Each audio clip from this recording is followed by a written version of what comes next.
As I talked about earlier, we can have different presets that we can switch between as we need to. We've seen this preset and I've completed it for this photo, and if I go back to my drop down menu, I've created a second preset called personal info, and this one just concentrates on my data. I want to make sure that wherever my pictures go on the web, or if I send them to a client, that I've tagged them with my details so that if they get found by someone, they can get in touch with me. Now, this is rather general to every photo. I would want every photo that I take to have this information.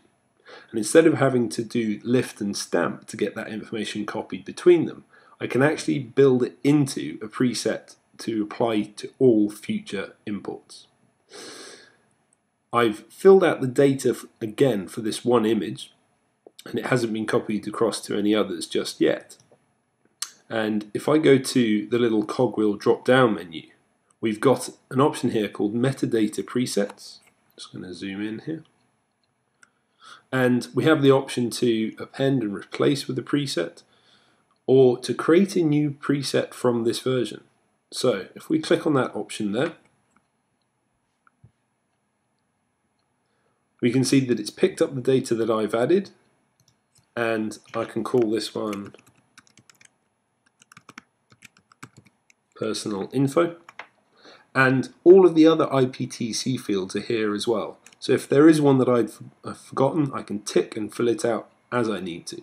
But I'm happy with the data that I've got because I was happy with it from the version that I was using. And if I click OK, go down to an empty image, click on the drop down menu and choose append with preset personal info, the one that I just created. Again, this has added that information in for me. Now, this differs from lift and stamp because anything that's added into these metadata presets can be accessed elsewhere. So, if we were importing some new images,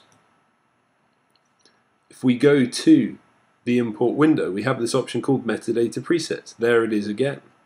And from this drop down menu, I've got personal info. What this means is that if I was to import some new images from a memory card, this information will be automatically stamped for me from now onwards every time I import an image. A couple of minutes work for me getting it just the way I want means very little work for me in the future.